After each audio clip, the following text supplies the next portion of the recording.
The US national debt is higher than it's ever been at any point in its history. In 2024, it's sitting at $35 trillion, which is over $100,000 of debt for every person in the US. And just this year, the United States will spend almost $900 billion on interest payments. That's more than the US spends on its military, and it's more than the entire government annual spending of a wealthy, medium-sized country like Spain. Now, if that sounds like a lot, it's because it is. But this is not actually the problem. This is where the problem just begins. The real issue here is that the national debt keeps growing every day, currently rising by $1 trillion about every 100 days. And the pace of this growth is constantly increasing. And perhaps even a bigger issue is that the US government doesn't have a plan for how to fix that. And in fact, it's not even trying to do that anymore. And it's quite likely that it wouldn't even be able to if it did. Instead, the government itself expects the problem to just get worse. And even for the world's largest economy,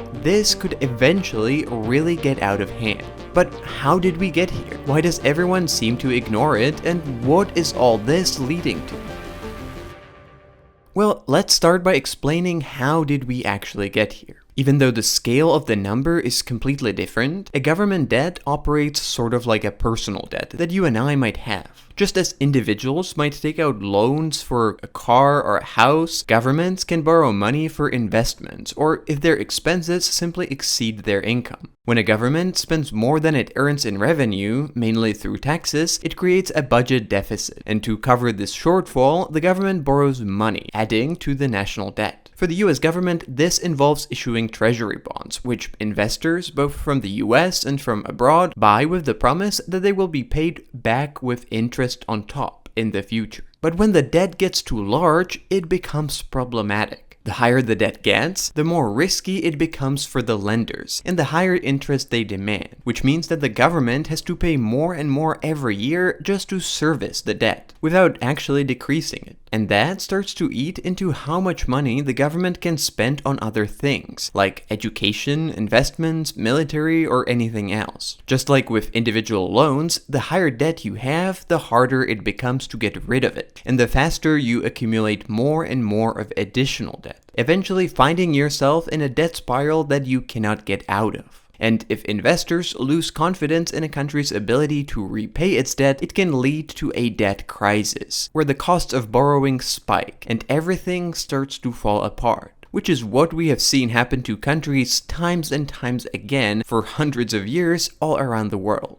In the US, the current debt level is at over 120% of the GDP, which is already quite an alarming ratio compared to most other advanced economies. And this ratio keeps increasing. But although the US has carried debt for most of its history, it wasn't always nearly this high. The debt began to increase in the 1980s due to tax cuts, increased military spending, and slower economic growth. But the most dramatic increase has occurred in recent decades. The 2008 financial crisis led to massive government spending on bailouts and stimulus packages. And more recently, the COVID-19 pandemic saw the government inject trillions into the economy to prevent a collapse and to stimulate growth. These emergency measures, while not necessarily bad on their own, have caused the national debt to get so quickly to its current levels. But that's actually just part of the story. If the national debt was so high purely because of spending due to a global crisis like COVID, that wouldn't really be that bad. The US national debt was already at this level once, in 1946, after the enormous costs of running a war economy in World War II. But the difference is that while after the World War II, the US quickly cut down on spending and the debt went back to normal levels in just a few years, this is not what's happening now. And it's actually the opposite. The US is not currently dealing with any major global crisis. It's not fighting a major war and there's no pandemic, but the government still spends far more than it makes on just keeping the country running. For every dollar the government brings in through taxes, it spends $1.25, and the gap is made up by borrowing. In 2023 alone, the US ran a budget deficit of over 1.7 trillion, and with rising interest rates,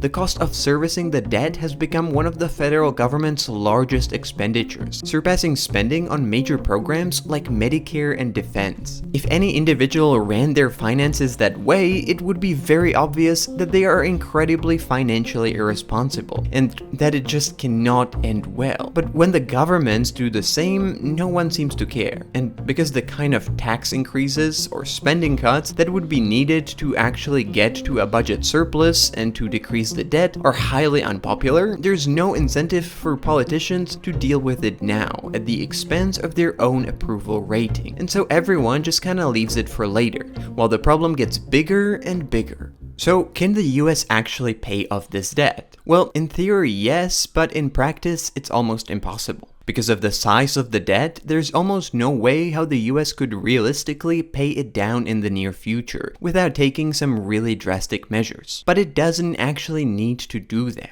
It doesn't need to pay its debt completely, as almost every country in the world, including the wealthiest ones, carries some level of national debt. And it's more about having a manageable level rather than not having any debt at all. But what's worrying is that this level of debt just keeps growing. If the US continues on its path of running budget deficits and allowing the national debt to grow without almost any control, the consequences could become increasingly severe. The shorter-term risk is that higher levels of debt and higher debt payments could over time prevent other government spending, forcing cuts to essential services or needed investments in infrastructure, education, innovation, and everything else. And in the worst-case scenario, if the debt ratio gets completely out of hand and perhaps couples together with a serious economic recession or another global crisis, investors could lose confidence in the US government's ability to manage its finances, which could in turn trigger a debt crisis similar to what we have seen in other countries, where after the costs of borrowing skyrocketed, the governments were forced to adopt extreme austerity measures, or in even more extreme cases, default on its obligations, or in other words, basically declare a bankruptcy. However, the US is in a unique position because the dollar is the world's primary reserve currency. This status gives the US government more leeway to borrow because there's consistent global demand for dollars and US Treasury bonds. In other words, the rules that apply to other countries don't always apply to the US. But that still doesn't mean that the US is completely immune to the consequences of excessive debt. Continued unchecked borrowing could eventually undermine confidence in the dollar, leading to higher interest rates and inflation, or even a loss of the dollar's reserve status. And while these are not immediate threats, but rather the worst-case scenarios, and although the US has more advantages and stronger position than any other nation, at the end of the day, no country in the world can ignore basic economic rules, and no country can afford to spend way more than it can afford forever. Sooner or later, the US government will have to introduce some painful changes, and if it doesn't, it will start a very dangerous trajectory to a final outcome that cannot end well.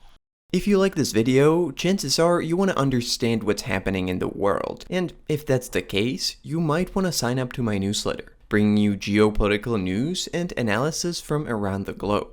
It's completely free and you can find the sign up link in the description, so check it out.